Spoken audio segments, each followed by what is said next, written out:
We are here in Vancouver, British Columbia, Canada, and I'm so pleased to have with me Karis Shearer, who has come west from Kelowna, also British Columbia, but far away from here, and Steve Collis, who's local. Hi to you both. How are you? Very good. Great. So we are in a place, the University of British Columbia in Green College. It is a place. And we're also talking about a poem by Fred Waugh in this book. I might say my favorite of his books, Isidore. And the poem is called Between You and Me, There Is an I. And anybody watching this conversation is quickly going to realize that issues of geography, identity, and locality are in the poem, and also always in the place. So why don't we begin with a land acknowledgement? Yeah, thanks, Al. I want to acknowledge that we're gathered today to talk about this poem on the traditional territory of the Musqueam, Squamish, and Tsleil-Waututh nations, which I know Waugh is very conscious of as well in his writing and thinking. He sure is, and right in this poem. So I wonder if, Steve, you'd be willing to read the poem, and then I'm going to throw a little curveball at you to start the conversation. That sounds good. Okay. Between you and me, there is an I. Between two stools, the hyphen lies, the eggs and the nest, the blind and the fold, the hinge of the city, the door and the jam, the map and its edges, the wars I've not fought, the life and its lease, the rope but which end, the brink and disaster, the bank and the laughter, the spike below Chinaman's Peak, that spot where two rails meet. From between two stools, hear the silence rise, the smoke round your neck, the tongue and the dash, the cat and the cradle, the dog dead in the creek, the slash and the burn, the shadows of NAFTA, the head and the tax, rock bluff and river, the laundry, its mark, the height and the trestle, cata and strophe, not caboose, but what's after. It's a list of betweennesses, and the title suggests to us that if we can figure out at least some of the betweennesses, we're going to find the I, the identity, either of the speaker or of Fred Waugh, the poet, or some kind of construction of an identity that serves as a speaker in the relationship. So the job of the reader is to figure out the relationship. So why don't we do a lightning round where each of us in turn, a bunch of times, until we run out or are befuddled, right? Pick a pair, or almost always a pair, pick a pair in the list and quickly explain how the pairing works. Okay, Karis, are you ready? I'm ready. Go ahead. I'm gonna go to one of the ones that you caught me by surprise in your reading, which is cata and strophe. Nice. And it made me kind of wonder if I would have pronounced it that way. Because of course a strophe? A strophe is a strophe. Yes. Is a stanza. It's a stanza. Yeah. Right. And catastrophe is something else. Well, and it made me wonder. I was like, okay, so how good is my Greek? What does cata mean? Let's go there. And I was like, okay, so well, what's a strophe catastrophe? It's a disaster. Yeah, I mean, I think isn't catastrophe. But the words literally mean, a downturn or sudden turn or the origin of right. cata. So you picked one that's really complicated and punny and funny and witty, but also poetic because it's strophe. It's poetic, right? And it's accomplishing. It's a hyphen that is intervening and moving a catastrophe into two separate things: a stanza and a something that I'm. Yeah. Karis Shearer, you're doing all the work. That's so great. Like we could stop. I'm so glad. We could stop now because that you picked one where the whole thing is happening. Okay, okay, Steve, your turn. Well, I'll be much simpler, but I think it's the line that rings off of your line, and I think in the two halves of the poem you get a lot of this, and that's the brink and disaster, which must connect to the catastrophe, the disaster. So we usually think of brink of disaster. Yeah. But what I like about that line in this poem is that's a very temporal thing, to be on the brink of disaster. You're locating yourself temporally, where so much, as you said at the beginning, Al, about this poem is about place and space and geography, history too. But I like the fact that this is kind of a temporal locating in that line. Cool. I think I'll go to one that's not obviously a pair, and that would be the hyphen lies. So hyphenation is a really important thing for Fred. as Chinese Canadian. Is there an acronym for that? I know that Japanese Canadian is sometimes JC. So anyway, Chinese Canadian. So hyphenation is an important consideration here. Yeah. Yep. Okay, Karis. I'm going to go back to the blind and the fold. Nice. Where the hyphen is the hyphen's lying between those, right? So it's breaking blindfold, the word, into two separate things, a blind and the fold. A blind is the thing that we shade with, we shade the house with. We close viewers, we close other eyes outside of. And the fold, of course, is you bring someone into the fold. The fold is the nest. The fold is where we keep kin and people. We're on a roll. Thank you, Karis. Let's pick those two moments where we're in the poem where he splits a word apart. The relationship is literally internal to a word. Yeah. Nice. Your turn. My turn? Mm-hmm. I'll go back to another form of relationship the poem works with, and that's the way things, well, I'll go with egg and nest. Okay. And obviously we think of how nicely an egg fits in a nest. They're shaped to each other, and there are a number of moments here where the relationship in the line is about proximity or part and whole, or simply the dependence on these two parts on each other. Mm-hmm. Good. Okay, I'm going to do one. The head and the tax. This is a reference to the Chinese head tax in Canada of 1885. And the thing about head and tax is that head was all about counting people. And if people were being counted and taxed, presumably the tax either paid by the immigrants themselves or by the people who are employing the essentially slave labor at that time. And of course it behooved the government to count heads, which is ironic because they didn't really want that many Chinese here. So more heads, more tax. Anyway, head and tax don't have a one-to-one economic relationship. So there's one where you have a distinction when there shouldn't be one. And of course, it's a historical reference to the experience of Fred's family. Karis, your turn. We'll do another one of these. I'm going to go to not a pair, but to the spike below Chinaman's Peak, which, just follow on what you've mentioned, is a reference to the construction of the railway, the National Railway in Canada. And do you know specifically where it is? The spike below Chinaman's Peak, I want to say is that the last spike that he's referring to? Well, there's something slippery here, but yeah, keep going. Yeah, I think it has to be in the next line, right? The spot where the two rails meet has to be the last so this spike. is the Trans-Canada Railroad. That's near Revelstoke, is it? I think it's in I thought it was in Canmore. No, well, that's where Chinaman's Peak is. Holling Peak. That's Chinaman's Peak. Yeah. So Craigellachie is the location where the last spike was driven. Right. We need to pause and talk about the significance of the joining of the railroad. Why don't the three of us do that? Sure. And then we can keep going with the game. Who wants to? For those who don't know the significance of the Transcontinental Railroad.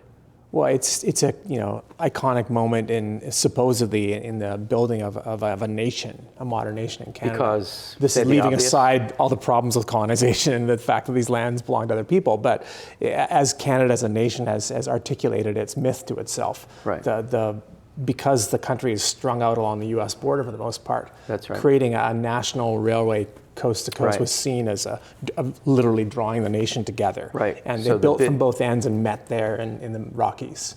Exactly. So just as in the U.S. and the business and the finance of the East joins the resources of the West, and among the resources of the West particularly is human labor, which is immigration. Well, did you want to comment on that? That's the other side of the coin. And that's the history of the railway, which is a colonial project that you mentioned, is that Canada employed Chinese workers, paid them less, and the labor conditions were appalling. So the whole thing, the building of the nation, ironically, a nation that didn't really like the idea of mass immigration, the building of the nation depended on that, both the U.S. and Canada. Yeah. And Fred is writing about that. Yeah. So why don't we take a moment, but we're going to keep our lightning round going because this is the way to read this poem, it seems to me, is to sort of accumulate these pairs. Why don't we say something about the way the title works in there. So if you is one side of the rail and me is the other side of the rail, hi, welcome, congratulations, cut the ribbon, celebrate the making of the... There is an I right in the middle, and it's Fred's I is caught in the middle of those two. Yeah? How do we read the title so far? Well, that's one way of sort of literalizing it in the poem, or visualizing it and connecting it with some of the internal things of the poem. There's also that just abstract sense that the poem says this is about relationality. Between you and me is where the I occurs. The I doesn't exist, prior to there being two people that will then create an I. Right. So on the stools of the conversation, right? Between two stools. That's what we're doing here. Yeah. So the relationship is a you and I, always pronominally. And we can create an identity out of the relationship. I is never standing alone as over there. It's got to be the relationship. And all these relationships are all hyphenations.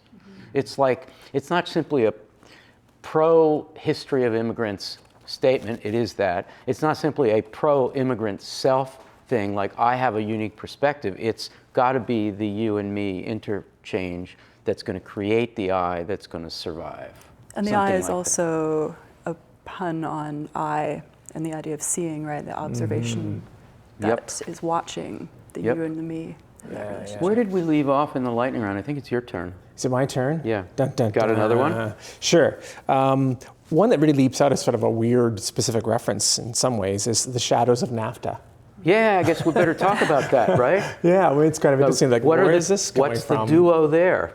Yeah, well, I mean, that's a good question, although you could say... Well, there are three nations, but exactly, he's probably referring to two of them. Yeah, probably. U.S. and Canada, right? Yeah, exactly. But that actually is a reference to a Michael Davidson essay, too. Like, that's the subtitle of an essay. Really? Yeah, by Michael Davidson. The shadow. I mean, we're talking about the North American Free Trade Agreement, NAFTA. Yeah. Okay. Just to put that in the record. Sure, and so you should.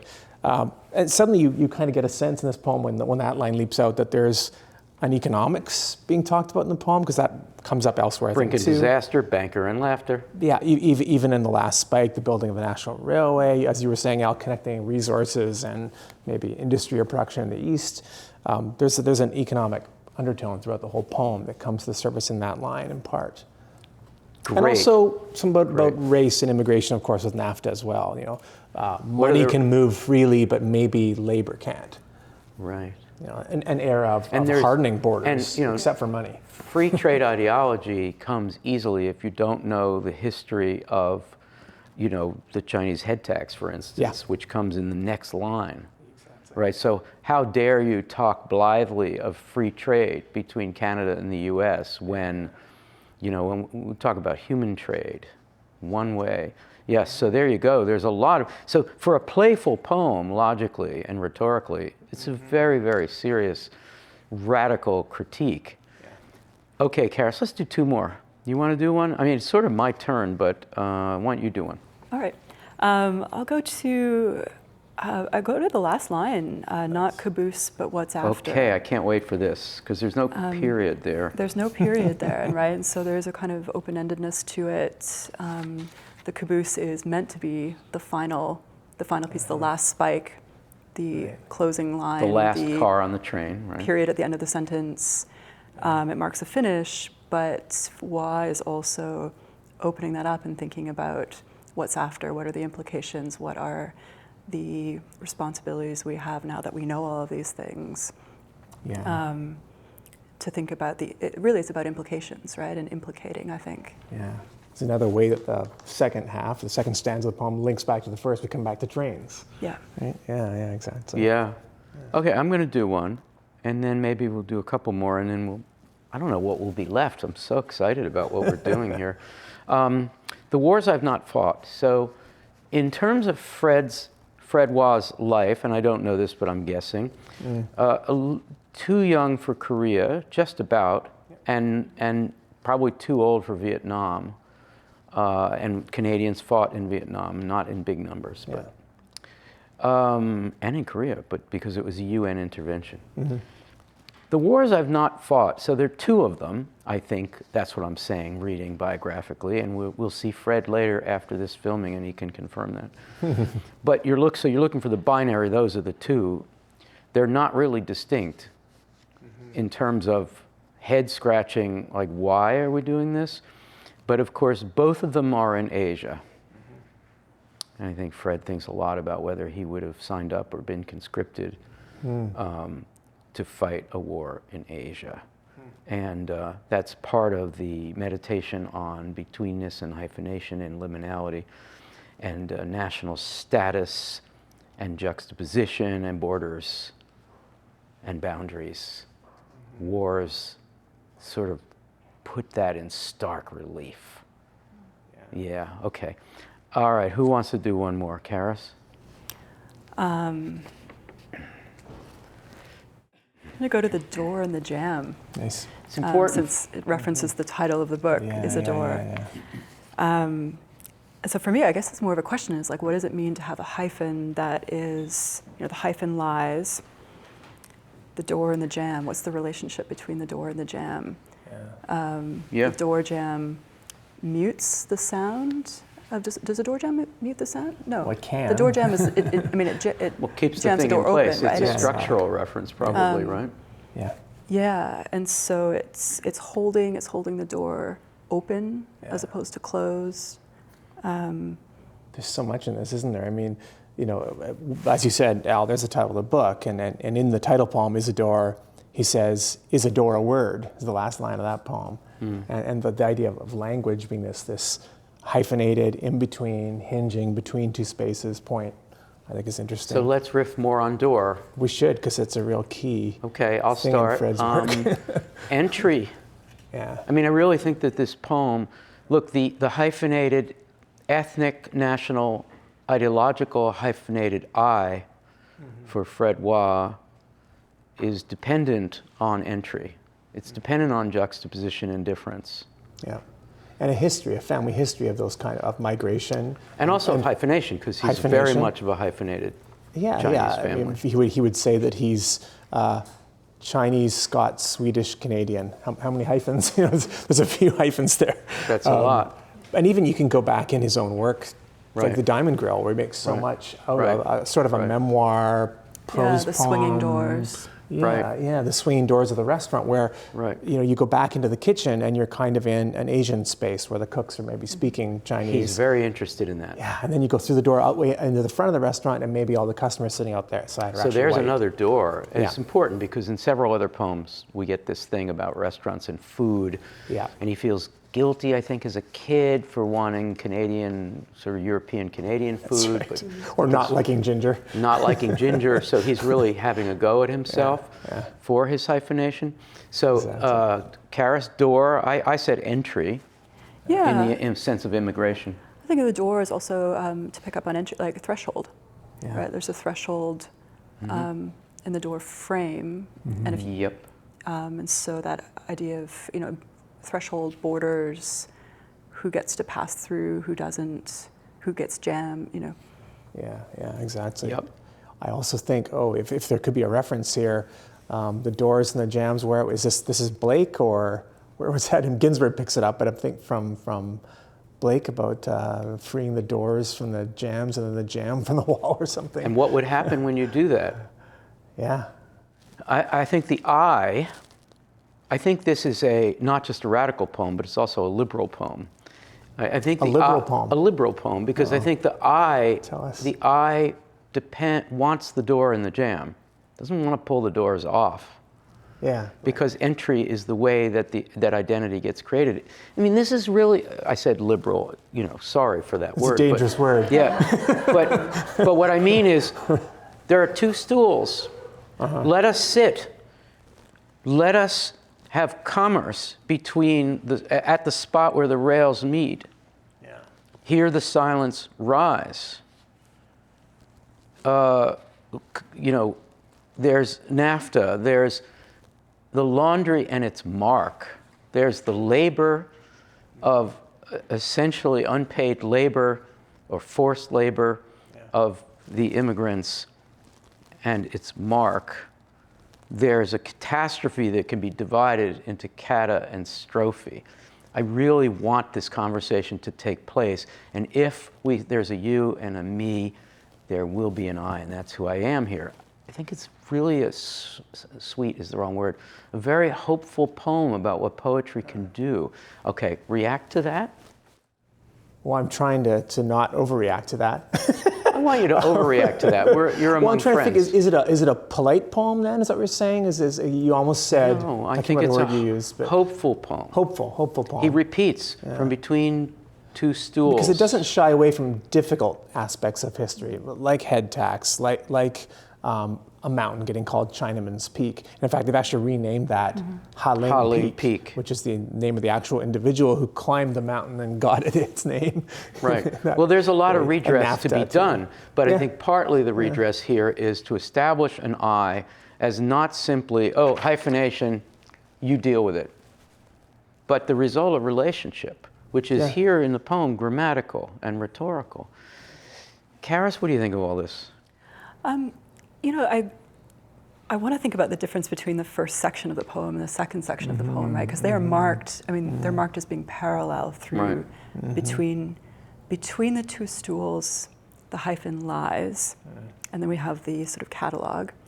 But in the second stanza, it's from between the two stools, right? So from, it's out of as opposed to, what will be consequential, which your reading of the last line really helps with that, with that understanding, right? You want to repeat that about the last line? Yeah, that sense of implication, or not the caboose, but what's after, right? It is, Al, you said it's a hopeful poem. I mean, I think it is a hopeful poem if cautious. There's an ending after the ending, right? Or there's an official ending, which is the official caboose. Right. But then there's the what comes after, right? It feels like a question mark. Yeah, I think that's maybe where the hopefulness is, in fact, is almost a little bit utopian in a fairly softer way. But, you know, if the poem recognizes a traumatic history, it also looks to what's to come. Right. Beyond the poem, as it were. So multiculturalism in Canada is a fraught word. Yes, it is. And I don't really want to take another 20 minutes to talk about that. But I think what Fred Waugh is doing is intervening there.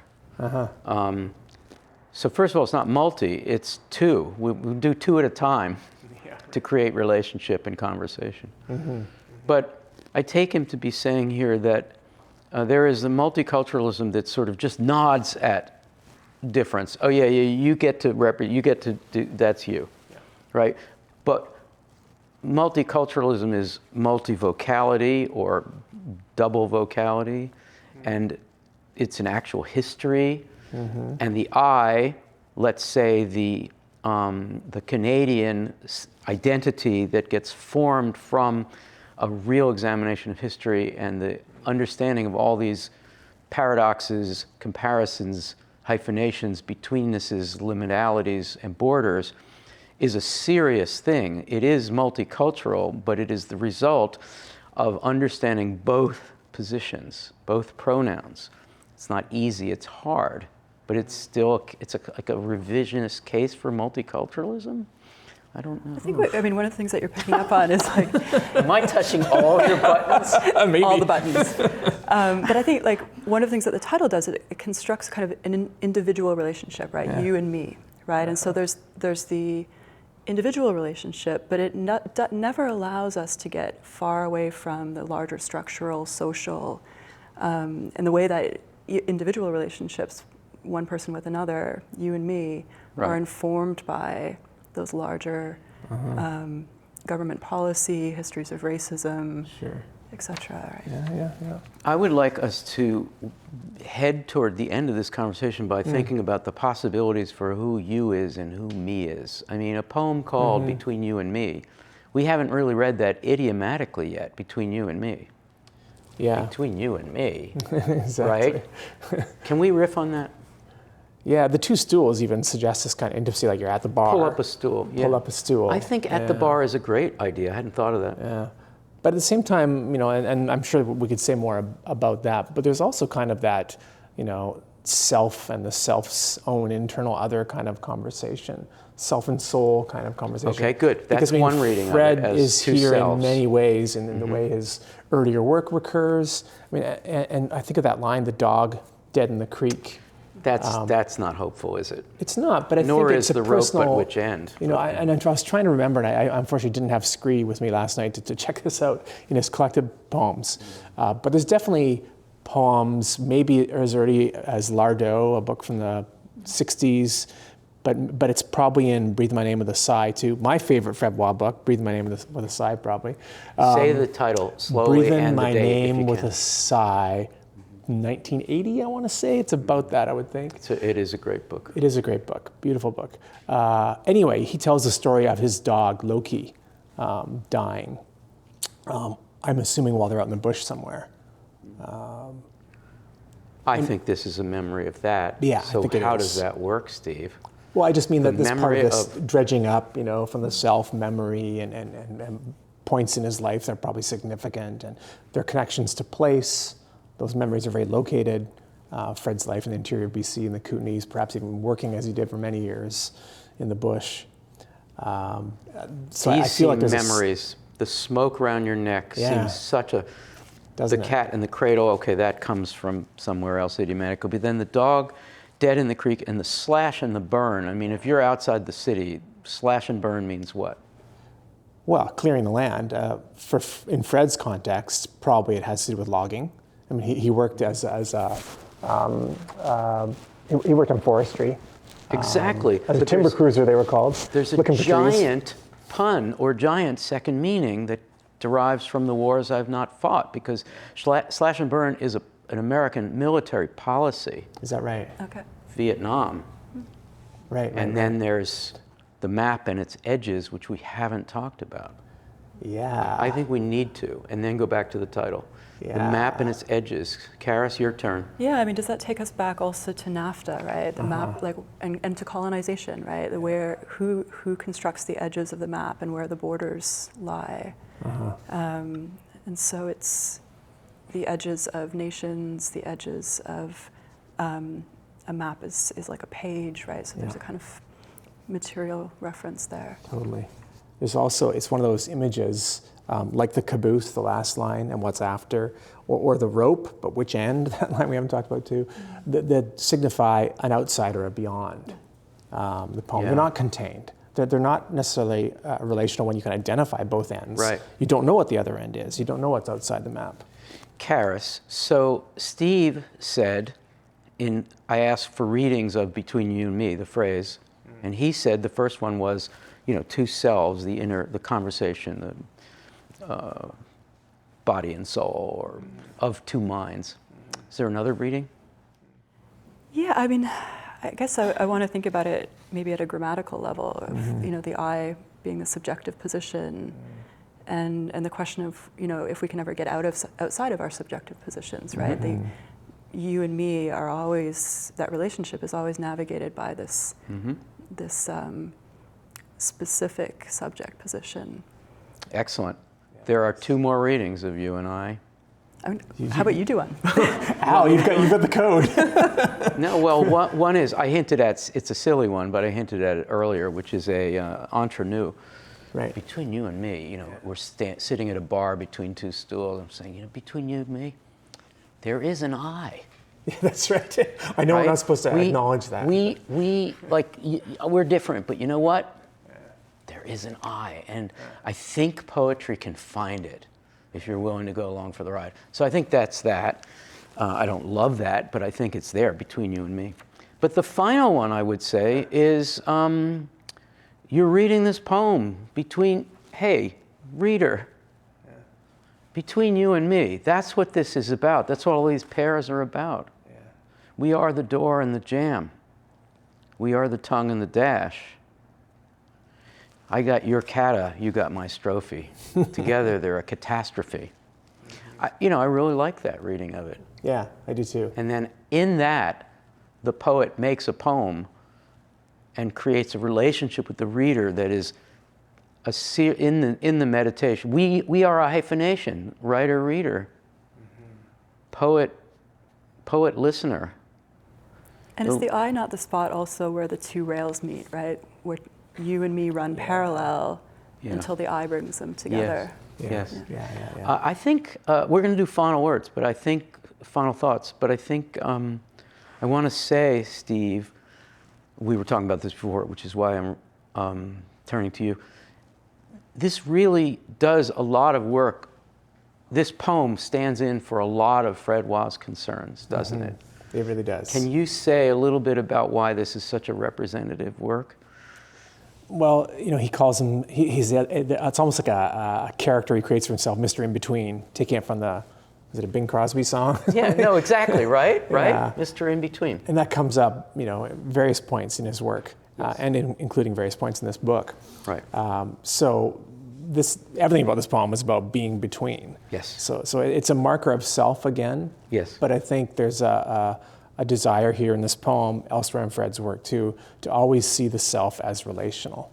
That's between a you and an I, between the poet and reader. But also we haven't really talked about ecology, which is present here too. That aspect of place and locality, and really jumps out to me when we get to the rock, bluff, and river. Sort of a geological almost relation that's, and he comes from a place of rock, bluffs, and rivers where he grew up. So. Right. Okay, final thoughts, each of us. Karis, are you ready for one? Yeah, I'm reminded that Wa comes out of a jazz background, and I don't know very much about jazz, but I do hear a lot of musicality in here and a lot of counterpoints, and a little bit of playfulness even, so that kind of musicality of the poem, which we didn't talk too much about, but also, he has a book called Music at the Heart of Thinking, and so I hear a lot of that play in here. Yeah. You are totally right. Our friend Charles Bernstein, when he listens to anyone read a poem, does this, right? So when you were reading, I was starting to do the hinge of the city, the door and the jamb, the map and its edges, the life and its lease, the rope at which end. You really are rocking here. Absolutely. Yeah. Okay, Steve, final thought? Well, I might riff off that too, and in terms of the jazz or musical element in the poetics, which is maybe fairly typical of his generation. Poets coming to their poetry in the post-war period. A lot of poets of that generation, jazz was so important. We're pre-rock and roll really when they're, reaching out for their popular music, and that's improvisation. And there's always this tentative, throw it away kind of almost. You ease into a poem and you ease back out again. They feel spontaneous, they feel improvised, and I think a lot of the work is improvised. And that connects to this writing of serial poems too, where each page doesn't have to do it all, because it's just a moment in something that's ongoing. And this is, you don't really have this book isn't written necessarily as a serial poem, but almost has that feel, whereas something like Breathing My Name with a Sigh is essentially a serial poem, cover to cover. But nevertheless, this feels that way. The poems carry on one after another, and there's a connected way that they all fit. Thank you. My final thought really is just to add in a couple of lines that we didn't talk much about, and to pick up the concern about finance.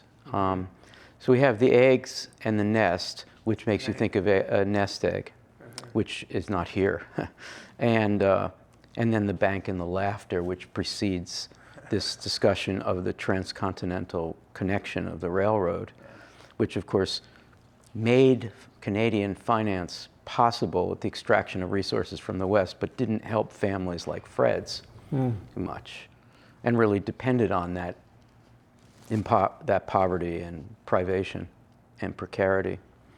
So, the bank and the laughter, it's as simple as like you go to the bank to check your balance, and they laugh at you. There's that, right? And the fact that the choice we make to be poets, the choice we make to be chroniclers of Canadian betweenness or any betweenness, cultural betweenness, is not very remunerative.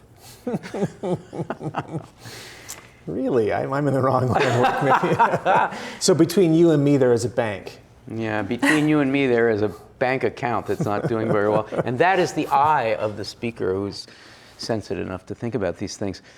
Thank you both. This was so good and so much fun, and I think we really did some good stuff with this.